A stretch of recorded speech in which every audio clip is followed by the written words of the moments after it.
For me, it was like, I like being in the trap. The idea of coming into the meetings and like finding the guy that had the best program made me feel very unwell. Finding the guy that was covered in tattoos and looked like he was ready to fight somebody, I was like, oh, I'm gravitating towards you. And like, it's because it's just like, where am I going to find my comfort? Even if I really want to be sober, if I'm uncomfortable and not used to being in uncomfortable situations, it's really tricky.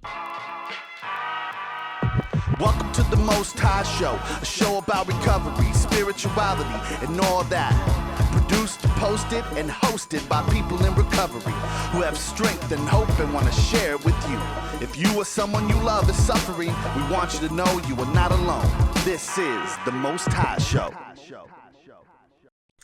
Welcome to the Most High Show, made by and for people in recovery, a show about recovery, spirituality, and being human. Our mission is to provide impactful, community-driven media that informs, empowers, and inspires positive change. Real people, real stories, real life. This is the Most High Show.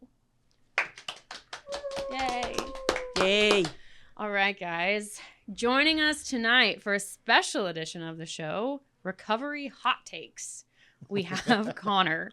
He's coming up on 15 years of continuous recovery, and so he's here to answer some questions about recovery that may or may not be a little controversial. A little spicy. Not spicy, just controversial. That's what I like to hear. I don't work in treatment. Let's go.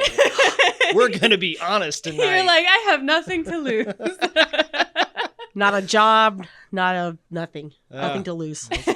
Well, are you nervous about... No, I say outlandish things all the time. This is just recorded, so that makes it more interesting for how this might be used against me in a court of law at some point. Time will tell. I don't know. It makes it good for views, so thank you. All right. So, no beating around the bush. Let's just jump in to our first question here. Is relapse a part of recovery, or is it part of the cycle of addiction? No, I mean, that was not a yes or no question. Oh, no, I mean, just to start off, like Sorry. The relapse has nothing to do with recovery. Hitting a bottom does. I'm sorry. You're good. I'm sick. I'm sorry. I'm just mentally sick, so you're good. You're in good company. It's both. Fine. But yeah, no. So I mean, when I look at relapse, it's one of those things like you see people relapse and they die, you see people relapse and they come back, you see people relapse and they never come back. I don't view it any differently than I do just getting high in general. It's a matter of like, if I hit a bottom, physical or emotional, that I'm willing to do something to change. If you have either that physical bottom to where it's like, hey, I need to get sober, and like hopefully it becomes a point to where you're like willing to do something that might keep you sober. And the same thing with an emotional bottom. Like my experience was, I didn't have the physical bottom when I came in, or the emotional bottom yet. I got put in a corner of like, hey, I said some wacky shit and was like, you got to go to rehab. And then I was stuck there, and like some things kept happening to where about 6 months into that, I am not high, because I'm sober is not a word I like to use, but like I'm not high, I'm not drinking, and I'm absolutely miserable. And the only thing I can see is there's about 4 or 5 people that came in the same time that I did. And like they did the work. They went and like did the steps. They were working with others. They were like doing all the things that we're told to do when we come in. And they are like happy, well-adjusted, doing well, at least from what I can see on the outside. And like my insides are like, I feel like I'm dying all the day. I'm constantly thinking about getting high. Like, what's wrong? And it really came down to like, I'm not doing the stuff. I'm just not getting high right now. Once I hit that emotional bottom about 6 months in was when it was like, I'm willing to do something different. And like, that's when my life started changing for the better based off of recovery. And like, my experience was like, I've never relapsed. That's not that I'm better than or any other things like that. It's just like when things would go to shit, I learned this program of action to like get through things. And where that even would fall short for me, like some random act of God would happen in my experience that like would change the situation where it's like I would go get high over this, or I was planning on getting high over it, to I would end up at a meeting. I lived behind Mazzy's in Roswell for years. I remember one night specifically, I was like, I am done. I am out. I'm ready to go back out. And I ended up at 8111 and I was pissed. I was like, this was such an easy drive, and somehow I deviated like 8 miles, and like it wasn't something I wanted. It wasn't something that I thought about. It was just something greater than me brought me there. But yeah, no, You mentioned you don't like to use the word sober. You just say, I'm not getting high, I'm not getting drunk. No. So sober, I use all the time. At that point, I wouldn't use it. Okay. Yeah, okay. because it's like, for me, like the only thing I was doing was just not getting high. Mm. Like I was the guy where it's like I'd be at a meeting and I'd be on my phone, or I'd be mad at anyone that brought up the idea of God at all, because like that just was a hot button issue for a while. Mhm. And I didn't work the steps. I wasn't rigorously honest about anything. Like I would sit in a treatment group and basically bullshit about other people in my life, so I didn't have to talk about myself. So for me, I look at that as like I wasn't sober. I mean, I like physically sober, yes. As far as like living a sober life, no. I was just very dry. Yeah, because that like begs the question of like the difference between dry versus abstinent versus sober. So how would you like delineate the difference between sober versus just not getting fucked up? Everybody's different. It's one of those things, like I've seen what worked for me and how my life has gone. To say what that might be for somebody else could be a wildly different experience doing very similar things. For me, what I view is like dry or abstinent in my life is like I'm strictly just like I'm just not picking up. When I do that, I am maladjusted to life is really the easiest way to put it. I'm not happy. I am not content. I'm struggling in basically all aspects of my life. I am stressed out about work. It's always somebody else's problem. Like there's always this thing that's wrong because I can't take accountability for anything in my life because I'm not like working a program in all of my affairs. Now on the other side of it, when I've seen it in other people's lives, like I know people where they came in, they got sober, and they don't go to meetings, they don't work with sponsees, they don't do all these things, and they're just fine. Like they're living a good life, everything's okay. I've tried doing that, like not, I made a decision, but like realistically, it's like I got busy, I started doing things, and like it became less of a thing where I was like really looking forward to trying to participate. But for me, all these good aspects of my life started kind of dwindling. My mental health started getting worse. Like all these things that like I gained that I really appreciated from recovery just started like disappearing. And for other people, that's just not always a thing. So I don't see there's like a good answer for like, what is this versus this for this? Everybody's different. The same way it's like I've seen people get sober in NA, like AA, I've met a bunch of people that are Buddhist. I've met a bunch of people that found religion. Like, it's just figuring out what's the thing that's going to work for you. For me, the thing that I've seen work for the most amount of people and worked for me was the program of Alcoholics Anonymous. And with that isn't just I'm going to meetings. It's, hey, like I work these steps. I try to practice these principles in all my affairs and I help others. When I do that is when I feel, quote unquote, the most sober because I'm feeling whole, happy, well-adjusted, joyous, and free. And when I don't is when I feel the exact opposite of that. Right. And I think, you know, that's important to notate that recovery is personal. Just like, you know, someone's bottom is personal. Like we all have different bottoms for the most part. You know, we even have like, oh, like the high bottom and the low bottom and everything. But it's like, No pun intended. you still. Well played. So sorry. She's medicated. She's sick. Physically. Go cough in the corner. Go ahead. Low bottom, high bottom. Yes. So we already like have acknowledged like, okay, so those are differences, but you know, some of us happen to find recovery in the same place, but it's also there's, you know, I heard someone say once that there's as many paths to recovery as there are people walking it. And I think that's really important because even if the three of us are in the same room talking about the same way we all recover, we're not doing it in the same way either. Like we're, you know, it's going through our lens. And I think, you know, it's actually like a beautiful thing that today there is 1,000 ways people can recover. And I think for me, like my little thing is when people are not accepting of like another person's path or what a recovery looks like to another person, or they're like, oh, well, this is what worked for me, so this is what works. It's like, no, like that's what worked for you. End of the sentence. Awesome, glad you're doing better. Like, you know, because like once recovery gets put in a box, like, oh, this is what recovery looks like, point blank, period. That's where it can become harmful, right? And it can hurt people, and it can, you know, discourage people from trying to recover, trying to get sober, trying to figure out what, living a healthier lifestyle might look like, because there are multiple hot buttons that people run into, and some people can look past their hot buttons and some people can't. And either way, that's okay. But if you have that, earnest willingness to try a different way of life, instead of getting fucked up over everything. Yeah, no. And I think and I can't disagree with anything you're saying. The only thing that I try to remember is the difference between am I co-signing bad behavior by just not disagreeing with anything or not having any pushback, or am I, like you said, just being insistent on this is what I believe, therefore I will force that down your throat. I've never seen forcing it down somebody's throat working for anything. Right. It's one of those things of I can't make anybody get sober, nor do I want to try to. For me, it's just a matter of I need to do this to the best of my ability. If you have what I want, this is what I did to get there. The same way that I learned from my sponsor and the people that I got sober with was do your life to the best of your ability, and people will be attracted to that, or they'll be put away from it.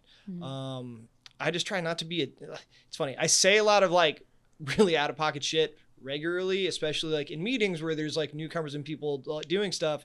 Sometimes it's a push to grow. So, for some people, sometimes it's a push away. It's never meant to be the push away, but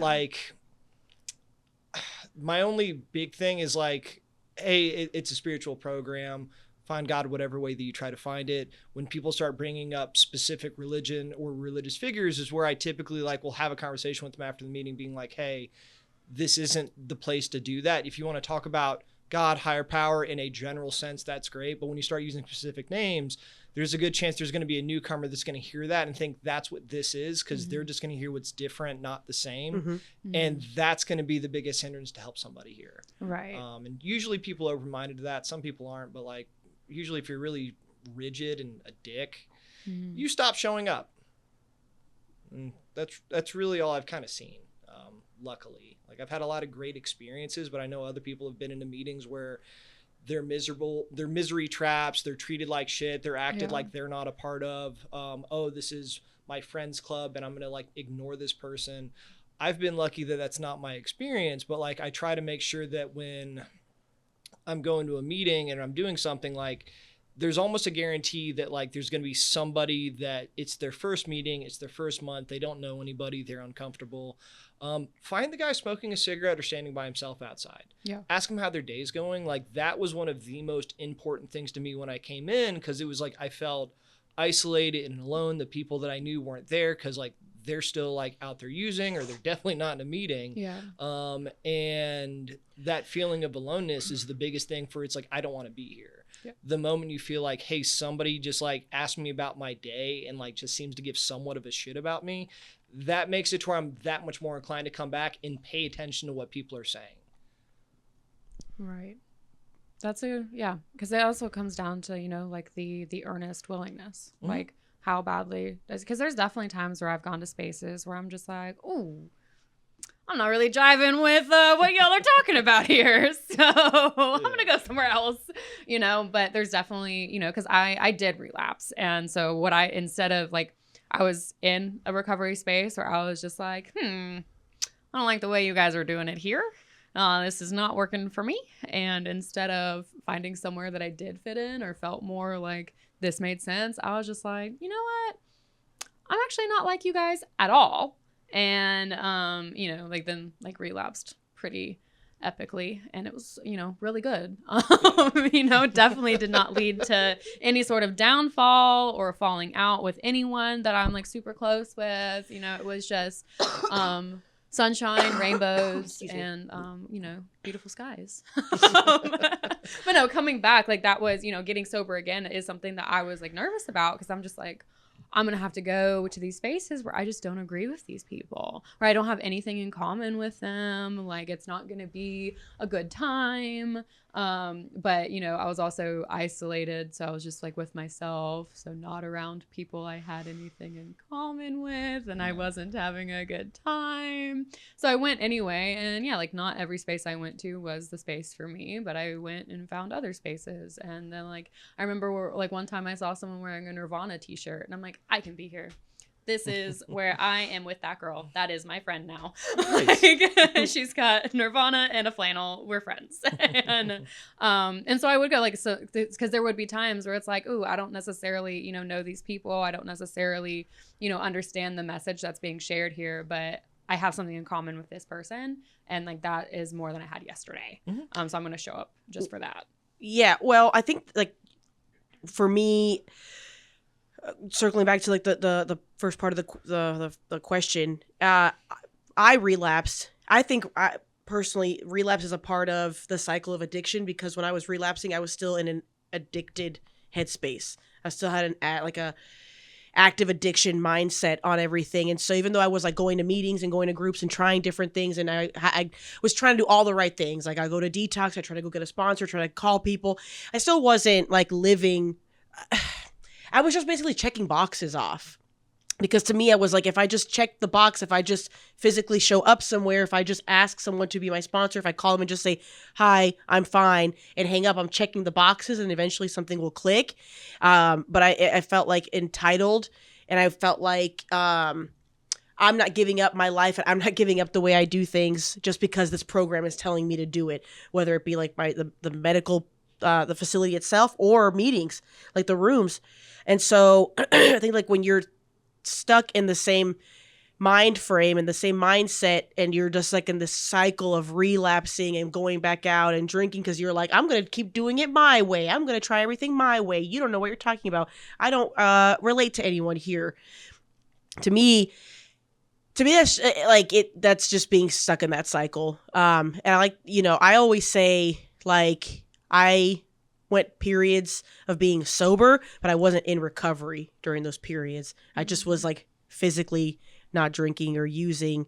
But I was like dead inside. Yeah. Like to me, that's not recovery, So that's just like kind of my take on it.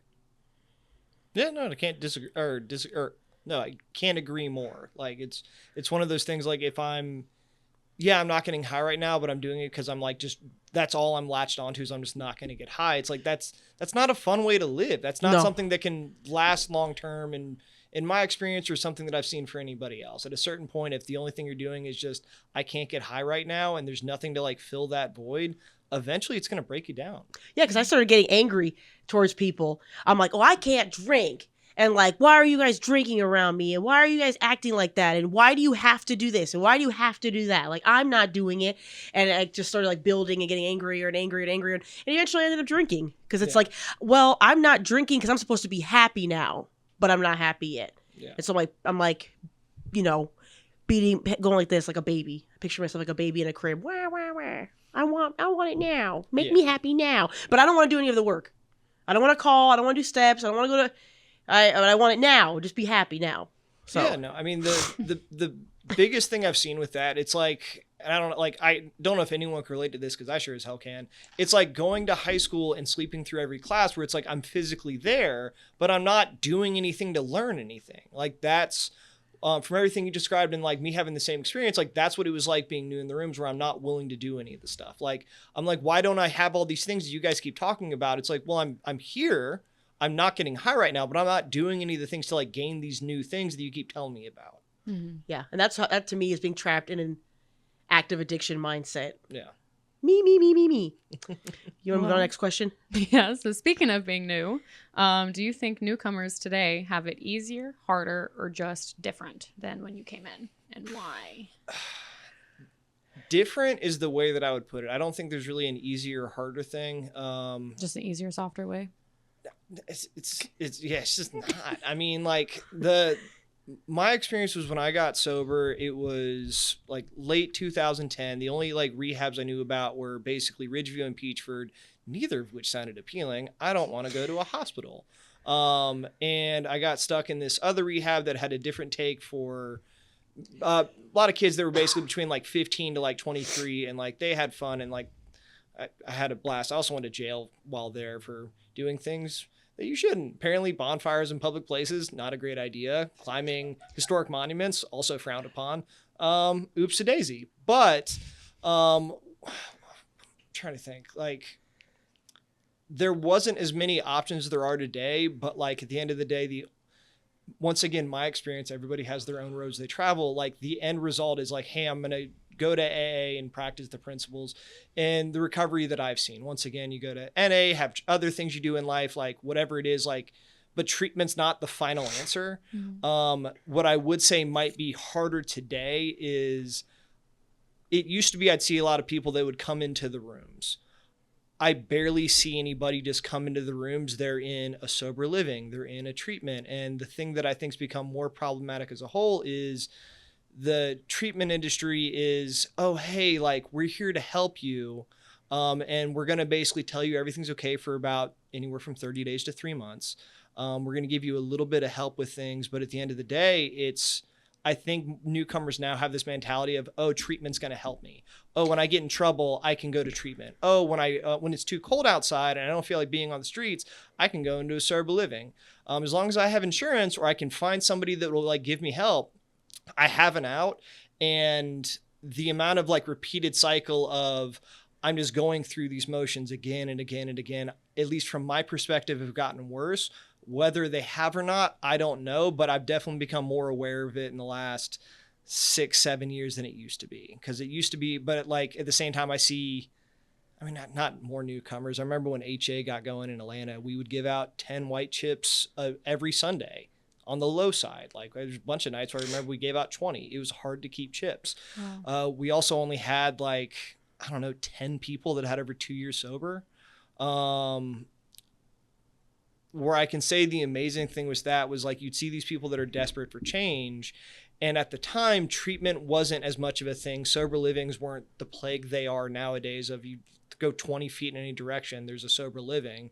It'll charge you $1,000 to share a bedroom, whatever. That's a whole, I could rant about that shit all day. But like, it was, hey, if you want to be here and this is what you want to do, like, here's your in. Versus nowadays, it's like you can find so many other options that I don't see as healthy ways to grow. It's just, hey, this is a little vacation I can have from getting high for a while. When I went to treatment, there were people who would say things like that. They'd be like, yeah, I had nowhere else to go, or this is like my, 20th time doing this.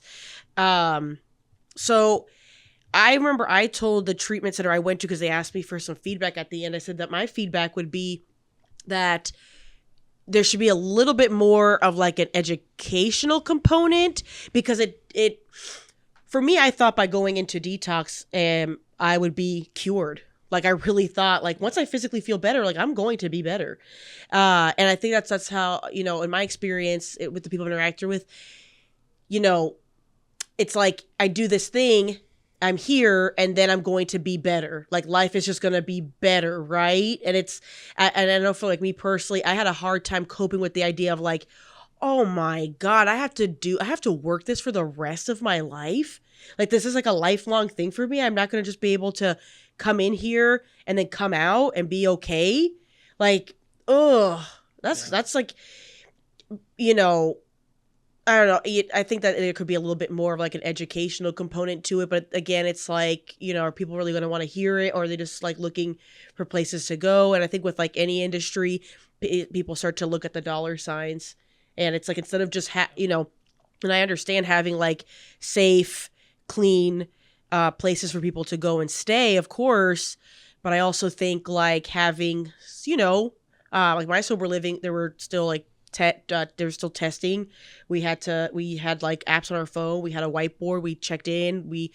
There were a lot of rules. And so I think that's really important if you're going to be in an actual program, if you're trying to like help people rebuild their lives, not just give them a roof over their head. Yeah. But I think, a lot of that too goes down to the willingness of the individual. Because, back before there were places to go and it really was just meetings, however you could find them, it's like, okay, well, do you actually want to get better? So then you'll go to a meeting and do what you need to do. But then like when you add like the homeless equation on top of it, it's like, okay, well, you could get better, but like that doesn't, or you could stop drinking or stop using, but that's not going to solve the fact you don't have a roof over your head. And so then sober livings would give them a place to go. And so it's kind of like, you could see it being a spiral of one thing causing another thing causing another thing. But if the person wants to recover, right, they likely will, because they'll seek out, you know, the solution that they need. But I think too, it's also important to be surrounded by like-minded people. And I definitely, like, there's definitely a connotation with recovery spaces where it's a lot of people who are in treatment. You know, there's like those connotations that it's not going to be a good space. It's not going to, you know, there's not going to be a lot of solution. It's going to be, you know, dicey and whatnot. But it's still like, if someone's seeking recovery, you know, they deserve the opportunity to find it. And if they don't want recovery, that's their choice. And, you know, maybe the in and out types are in and out of knowing if they want recovery or not. Yeah. I mean, the other thing I was kind of thinking about with it too is, as far as like dealing with basically that whole thing when it comes to the treatment aspect, is, it's easy for me to say all this because it's like, oh, I've been sober X amount of years. I've like seen all these things, had all these experiences. For somebody coming into treatment for the first, second, maybe third time, it's like what they're introduced to is, hey, I'm going to go to this treatment center where for the most part, you're going to have 5 to 20 people just talking about the problems and complaining, because like ownership's not really a thing when you're first day sober. That's not anyone's fault. That's just the reality for the most part. Sure as hell was for mine. Where you get this idea of like, oh, well, this is what recovery is. And then like you might go to meetings, but once again, like I made friends with Fuckboy Joe in treatment. It's really easier for me to think like, oh, this is recovery because I'm comfortable with him, and versus the dude that's like talking about God in the meeting. It's really easy to like kind of just naturally gravitate towards this is where I'm comfortable, because like for me it was like I like being in the trap. The idea of coming into the meetings and like finding the guy that had the best program made me feel very unwell.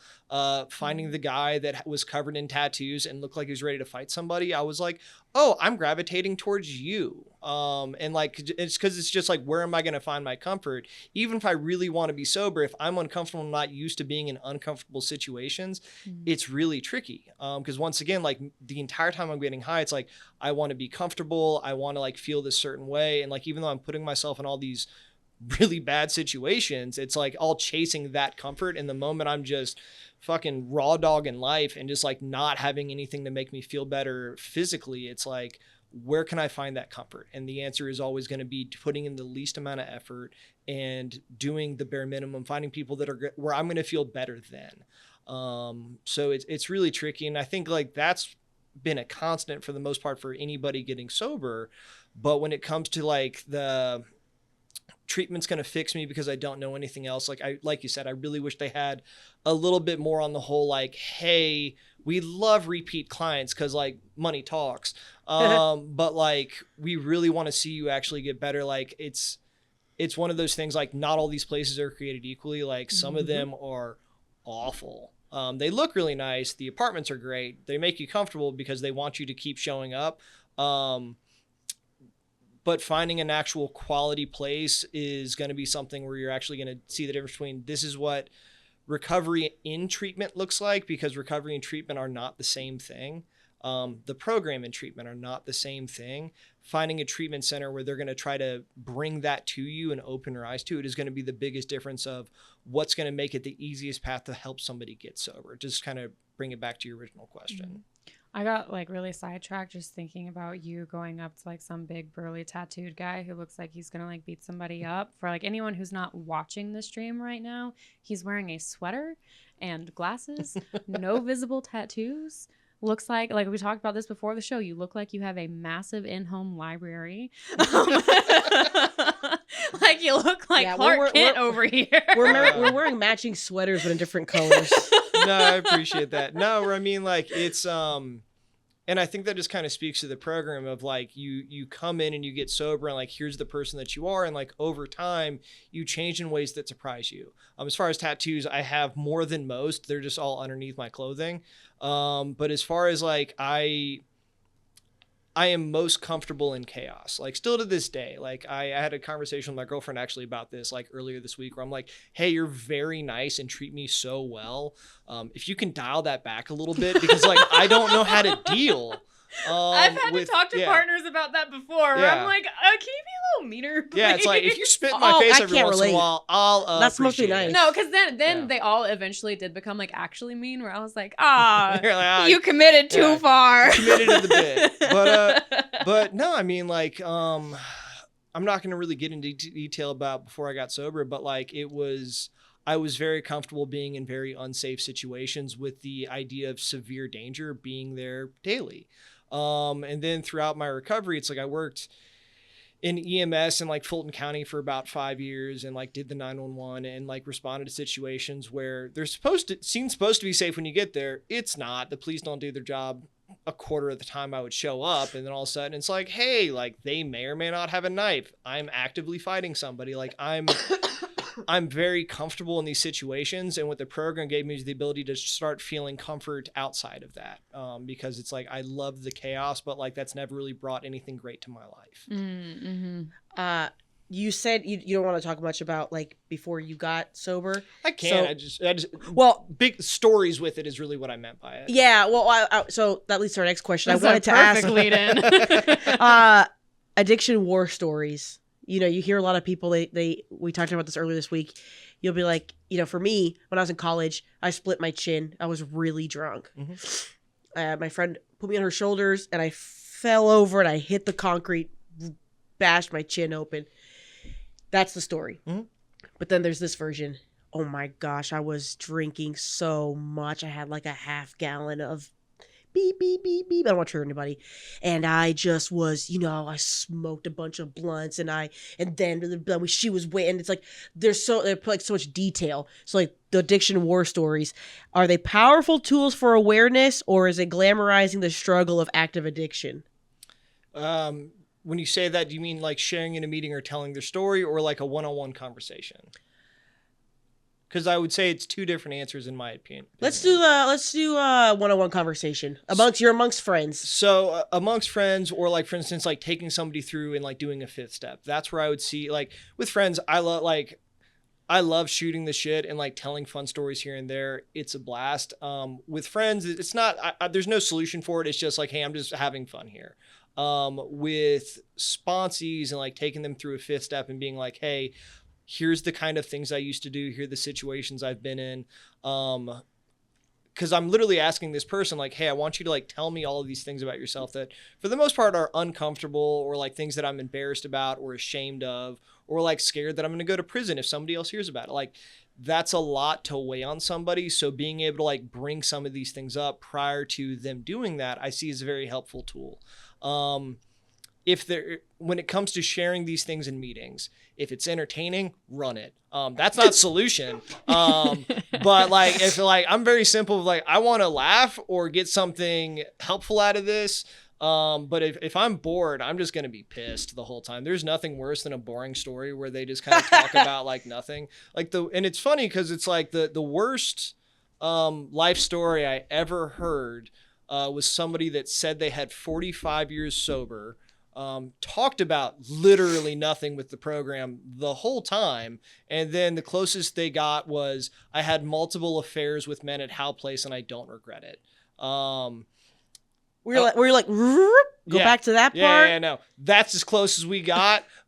Is that necessary to talk about right now? No, but it was in my head and I'm still resentful about it. Wasted an hour of my life. But no, when it comes to like somebody giving their experiences and stories, like if you're going into like, I guess it depends on like, why am I telling this? If I'm telling it because I want somebody to like me. Oh, there's this girl in the meeting and I want her to know that like I'm this kind of guy. Like, shut the fuck up. But when it's like, hey, like I'm trying to be helpful because I can tell that like, let's say somebody else shared about some experience they just had, or they're trying to get sober and they want to like have them relate a little bit. Great. And then when it comes to telling your story aspect, like I'm pretty simple of like, hey, be rigorously honest in whatever that is, because that's what's going to help the newcomer. However, if you're talking about getting high and you just get bogged down in the details the whole time, this isn't helpful at all. With one exception, a buddy of mine told a story and it was the most entertaining thing I've ever heard. He basically ran around South America trying to outrun his drug addiction. Didn't work, but goddamn was it entertaining. I loved that. It's still one of my favorites. But I think too, like there's some if you can tell it well, because you can tell when somebody is romanticizing that last high where it's just kind of like, ooh, okay. I said it's like they're foaming at the mouth. Yeah. But then there's like also, you know, if you can take a time where like when you were living it was one of the lowest points of your life, but through recovery, you've learned how to tell the story and it's entertaining. That's powerful in itself, because then that can help the next person who's coming in with that story of like, oh, this guilt and shame. Like, okay, there's this song that when I was in active addiction, it's called Trailer Trash by Carol's Daughter. And when I was in active addiction, it was my sad girl cigarette, like, oh my God, can't believe my life is like this song. Because it was like I've seen friends turn to junkies and like all this, like we have no money and, you know, I'm trailer trash and all this sort of stuff. And I'm like, oh, boo-hoo, boo-hoo. And then when I got sober, I was like, this is a bop. Like, like, hell yeah, like I'm trailer trash. Like, yeah, I was a junkie. Like it changed. It went from like my boohoo song to like a badge of honor, you know, and it was only because of recovery that was able to happen. Because now when I listen to that song, I'm like, this isn't even like, how was I crying to this? Like, this is not like, this is just a fun, silly haha.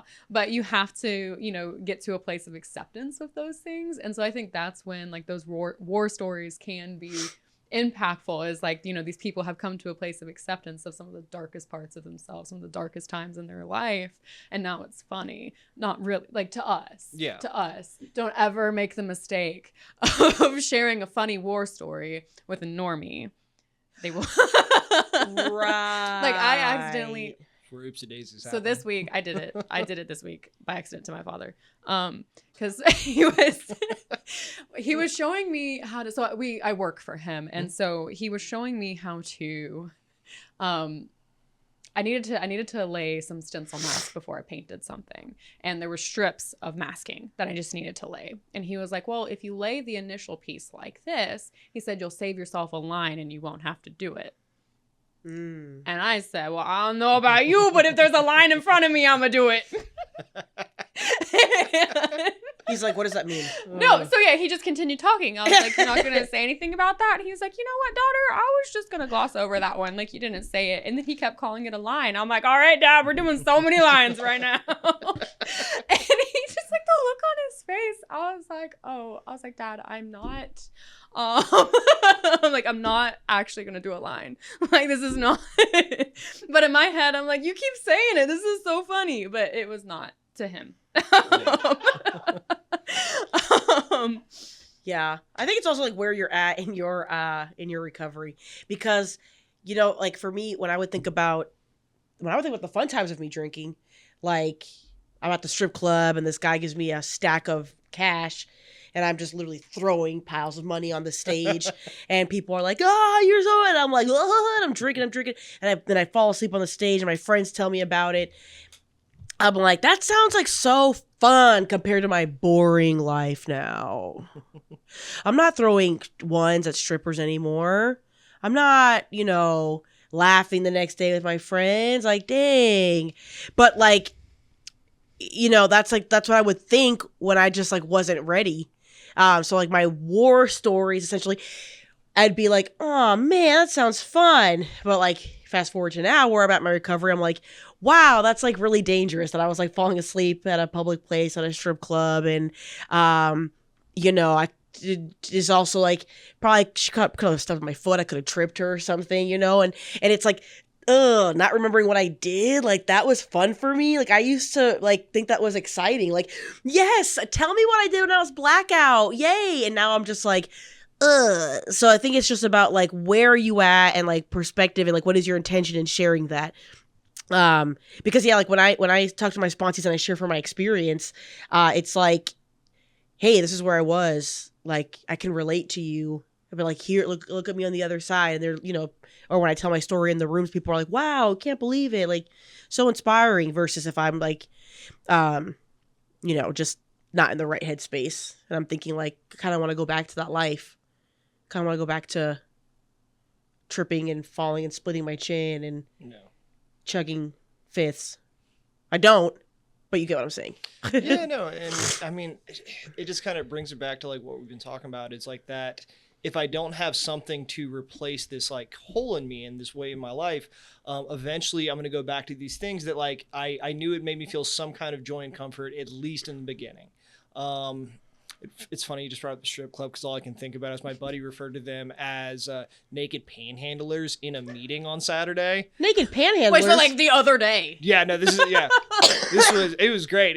I have not laughed that hard in a long time. He's like, listen, like I could go to the club, but like all I'm doing is giving money to naked panhandlers. Like, what are we doing right now? And I was like, that is a better way to paint a picture than I've ever heard it, and it is fucking hysterical. Yeah, when you paint the picture, it is like really dark. Like, yeah. It's like you're strung out and you just want money and you're willing to shove your tits in my face. Thanks. Yeah. It sounds a lot more fun until you get sober and you're like, this is a lot more sad. Like a good example I can give is like, so I went went on my buddy's bachelor party somewhere 5-6 years ago, something like that. And we go to the Pony and I've been there. Is that where you fell asleep on the stage? That I fell asleep there, but it was not that same night. Yeah, but like we walk in and like I run into one of my exes that like I started dating in the program, who was working there, and it was one of those things where like I ended up chatting with her for a little bit, and it's one of those things where it's like I could see like when you kind of go back to this life, like this is where you go, and like it didn't seem like happy or joyous or like all the things that I get out of this program.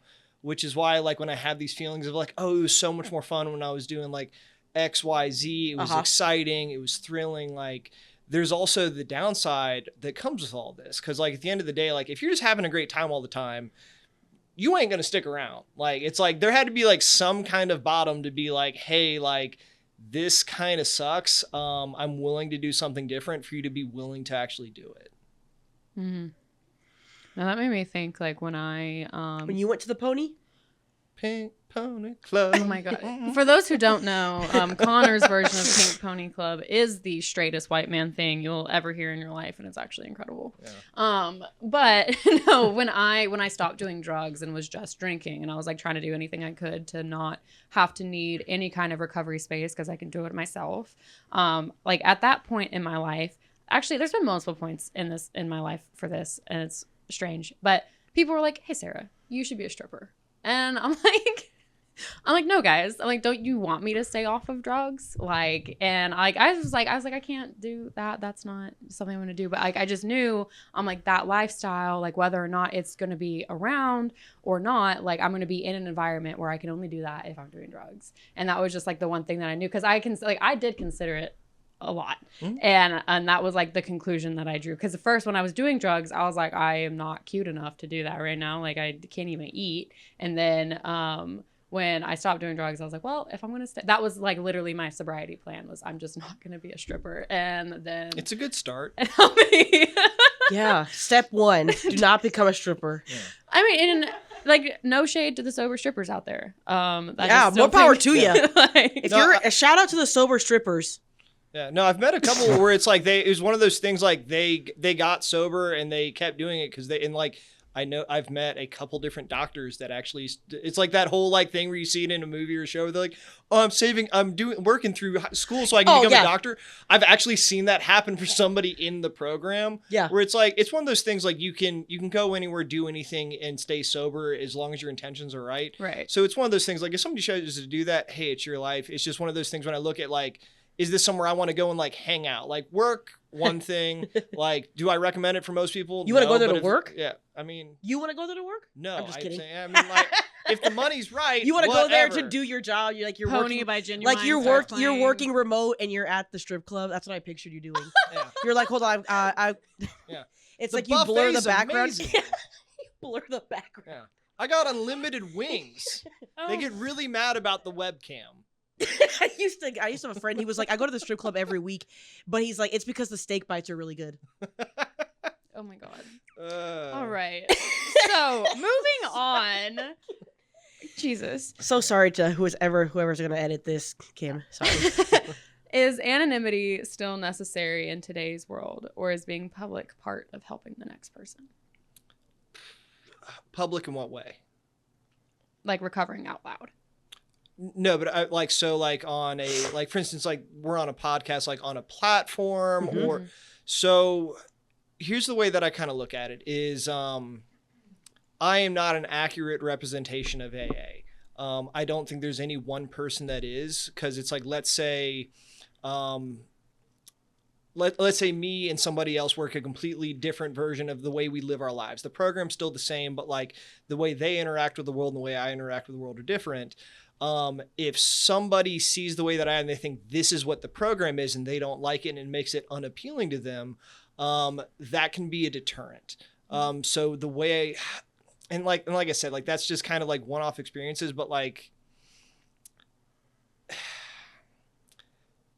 the whole thing with anonymity is like, it's not really as much of like, hey, if you want to go talk about it outside of the rooms, you do you. I'm not going to walk out of like a meeting and be like, oh, hey, like I saw Sarah there, and like tell other people about it. Right.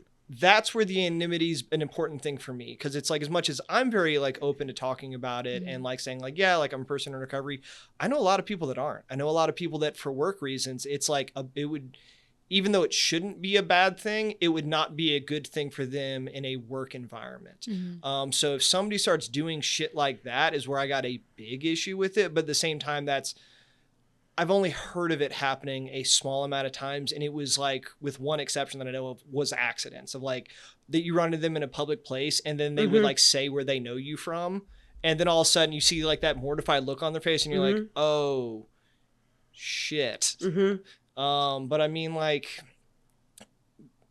it's impossible to like not be like to have true anonymity per person, because like the internet, it's a thing. The amount of like public people that are like actively in recovery is a big thing. Do I think it's a great thing that it's that public? Two sides to the coin on that one. But like, here's a good example. Like somebody's like, let's say very famous, and they're like, oh, like everything's about recovery and I work a program and I do this and like I'm Mr. AA, and then they relapse. And then the only thing that people see is AA doesn't work. The program doesn't work. It failed them. They did everything and they're not going it, when it's just that one person's experience. Now, like as far as is anonymity, like with the exception of like blurting out, hey, so-and-so's in the program, an issue? No, but like, because like the other side of it is like, think of all the people that got sober because they found out that so-and-so was sober. Right. Like I see a lot more sober culture things nowadays than I did 10, 15 plus years ago, to where it's not people that are just in the program. It's just like they saw basically a generation of fuck ups from like the 2006 through like 2015. And they're like, yo, we can do better. And like, they're like actively doing that. So like, who knows, I guess is like my final answer with it. As long as you're not outing other people, don't do that. Yeah. Cause I think, you know, like the anonymity, it is, you know, personal. So it's like, if you want to tell people like the program you use to recover, awesome. But you do not have the right to tell other people what other people use to recover. But no, I loved what you said about like someone who's big and famous being public about their recovery path. And then what if they relapse? Because that 100% is why I try not to, like, on public spaces, try not to say like which program or programs I might be doing at the time. Because like,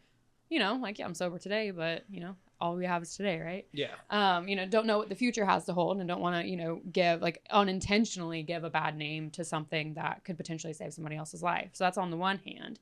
But then on the other hand, right? Because like you see 6, 7. You said it, not me.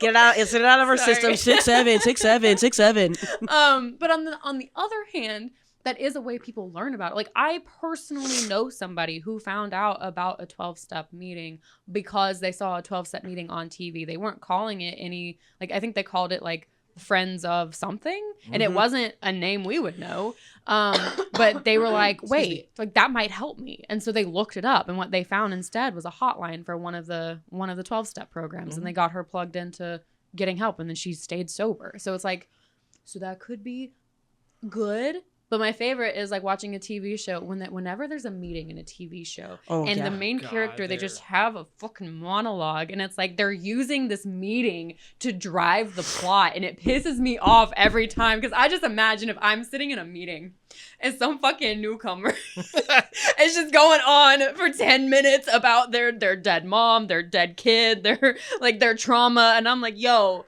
you need more than this group can offer you. Like, Yep. Therapy. Go ahead. Go ahead. Well, like, and the other part of that, when you bring in like the entertainment aspect of like movies and TV shows, like meetings in general are represented so poorly. That's what I was gonna say. It's always the classic, like, we're in a circle, everyone's very somber. Like, let me be clear, most people in meetings, like if you're in a group of friends in high school and there's that one guy that's like kind of questionable on his decision-making skills, that's basically everyone I know. We are not this quiet, somber, oh no, like the sky's about to fall sad. And there are some meetings like that. They're a bummer. Don't go to them. But I mean, the other... or go to them if you like that. Yeah, but like where it's like typically in most of the meetings I go to, they're like, it's fun, it's loud. Me and my friends cut up. We're honestly kind of a problem. But like the other thing I need to remember too is like, at least in this area, we are so spoiled with recovery. Yeah. There are, last I checked, like 1,800 meetings in the Metro Atlanta area weekly. Which is insane versus like, for instance, my old sponsor moved back to Arkansas about 10 years ago. And, he's got one meeting that's 2 hours away once a week.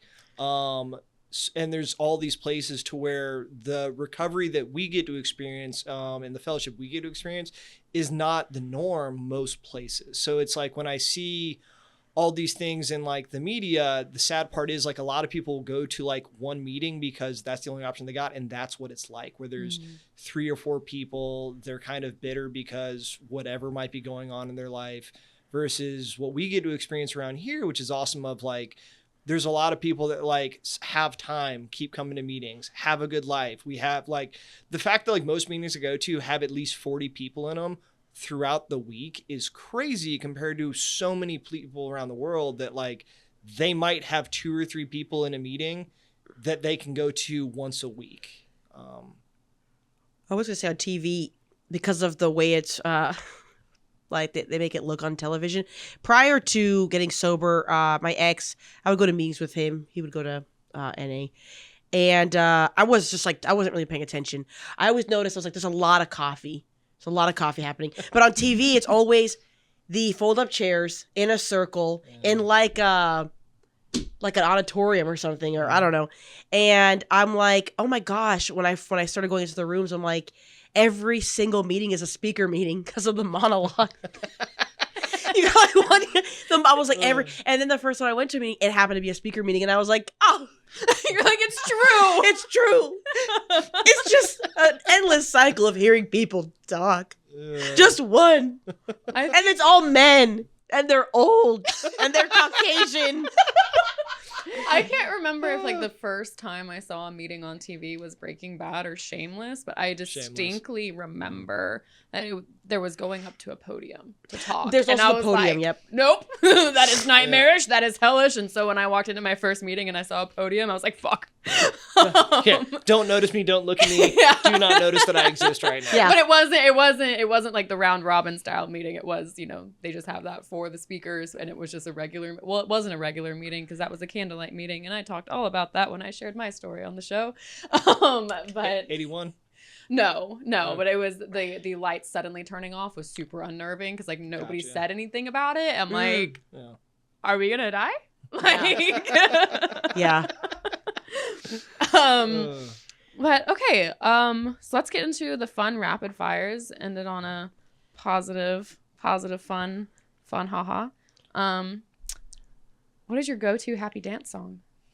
Pink Pony Club. You saw, I was gonna say Pink Pony Club, where we went and did There's nothing better than meeting a bunch of like your girlfriend's coworkers in a karaoke bar, and then you got to sing things that you don't want to do. But yeah, I danced to Pink Pony Club in my car a lot, and then that's really my go-to happy. My go-to unhappy is probably Xanax Bars by Little White. Little White? Oxycontin. Just It is- Sarah it is- in the editing bay just laughing hysterically at that answer. Yeah, if you got high between 08 to 2010, that song is burned into your brain and you know all the words. If you got high between 08 and 2010, make some noise. That's what you just. That's the vibe you gave me. Okay. Would you rather go door to door caroling or mall photo shoot on Santa's lap? Oh, mall photo shoot. Santa, I mean, like, don't get me wrong. Is it questionable that he's a pedo? Definitely. But he has a big smile on his face. You ever see people smiling when they carol show up at your door? That's where you just, like, hear a little click, and then all of a sudden you're like, all right, everybody's nervous.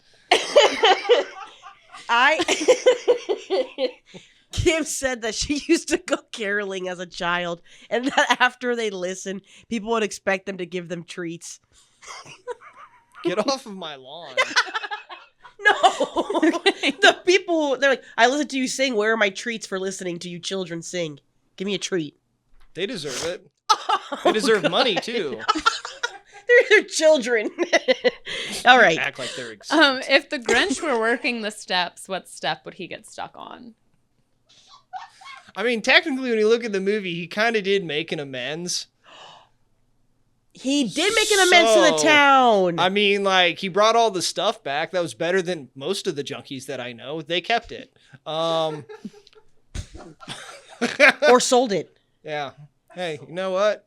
So They maybe pawned it. maybe 12. Yeah. I mean, now that I think about Carrying it, the message. I've never really Yeah. thought about it, but the Grinch kind of like learned to work a program throughout the movie. The Grinch stole Christmas. Yeah. That's how he rebuilt it. His heart grew 3 times the size, Yeah. and it wasn't through excessive drug use and human growth hormones. He admitted he was just- powerless over Who He Hash. admitted he was Yeah. powerful. He Yeah. admitted he admitted he was powerless over Who Hash. Uh, That's What funny. was really in that roast beast? Yeah. Oh, yeah. Why'd He you made an take amends all with the roast beast. oh, God. Okay. This is a very, very wholesome one. Snowball fight or sledding? Have you participated in either? We're in the South. I broke my arm sledding, and I got a black eye in a snowball fight because ice. Ice So is a thing. neither. I mean, Pick like, one. I'll try anything twice. Only twice? Yeah, I used to love the snow. Whoop. There we go. I mean, same. No comment. Sarah is not okay. My the children editing tune bay in. right now. My children tune into this. No comment. What is a hobby you discovered in sobriety? Oof. Problematic. Just lots of them. So as far as hobbies go, let's see. I got into motorcycles. I got into cars. I played a lot of disc golf. Still do. You look like you would play disc I golf. haven't heard somebody Yeah. play disc golf since I moved from basic white Portland. dude. He must throw plastic at baskets in the woods. I'm just saying, think of it this way. You're going through a walk through the woods and you just get to throw stuff at other stuff. That's a guy's favorite thing. I'm just throwing stuff at metal. I love and it disc golf. Makes a little ching. Yeah, I used to play when I lived in Oregon. nice. I haven't heard of anyone playing it since I moved from Oregon. There's a lot of it around here. Oh, Yeah, they're also usually getting high, but sometimes we're not. But yeah, no, I mean, motorcycles was probably the most dangerous one. I got hit in a hit and run about 9 or 6 years ago. Got lucky on that one. 9 or 6. Oh, 9 or 6. I'm dyslexic. Let's just go with that. Okay. Okay. Yeah. What's the worst gift you've ever received? Oof. There's so many things I shouldn't say on this right now. Say it No. out loud. No. Every gift I've received was amazing. Yeah, no, I mean, emotional damage from my mom. Trauma. It's okay. She's dead now. She won't hear this.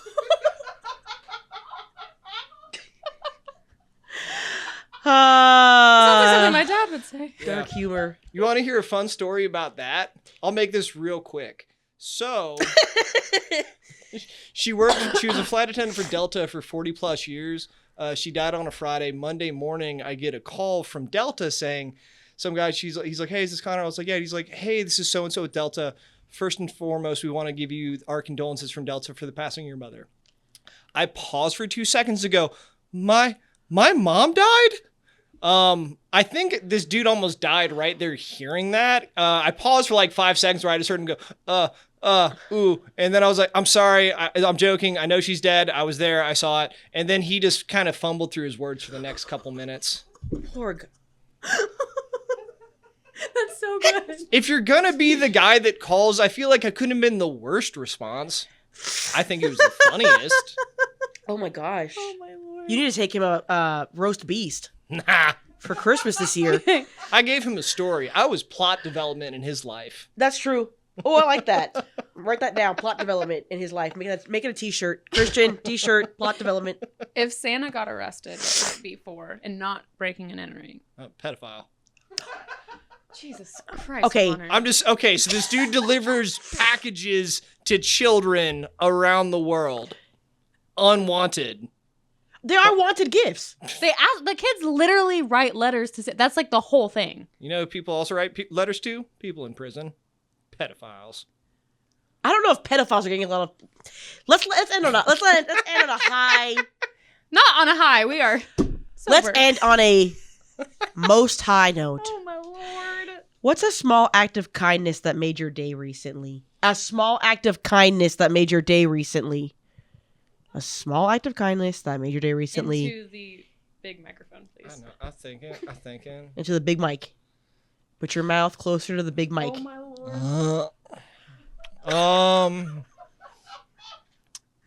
Let's see. My girlfriend's very sweet. I like her a lot. Oh, you know, a small act of kindness that made my day was Thanksgiving. My sister put most of her hand in my girlfriend's mouth at the dinner table, and then immediately followed it up with asking my 86-year-old grandfather, hey, would you let a man peg you for money? How is that a small act of kindness? It brought so much joy to my life that how could that be anything other than a great act of kindness? Do you want to know his answer? Yes. The world will never know. Somebody paid for my coffee. That was mine. Well, that sounds lovely. Okay. Well, Connor, any hot takes that you want to leave the audience with? Any burning Any burning takes? desire? I have burning desires now. God. Yeah. Your recovery doesn't need to look like anybody else's. Do not compare your insides to other people's outsides that you meet in a meeting. And if you want to get sober and stay sober, just do the work whether you want to or not. That's the important thing, is just like, hey, like, I just don't want to, I got tired of seeing my friends die years ago. Figure out what it is you need to do and do it. And if you're unwilling, like that's a bum. I love that. Thank you so much. I love that. And now on that bum, check out the Most High Media app in the description box below on YouTube, where you will find this episode and previous episodes, as well as documentaries and more recovery-based original content. Find the Most High Media. Oh my God. I'm sorry. I'm sick, you guys. Find Most High Media on Instagram, Facebook, and TikTok. Make sure to follow, like, subscribe, and do all the things. This show is made possible from the Georgia Opioid Crisis Abatement Trust. Thank you. And thank you to our donors and sponsors. And thank you to Sarah. And thank you to Connor. And thank you to HP. This has been the Most High Show. Amen.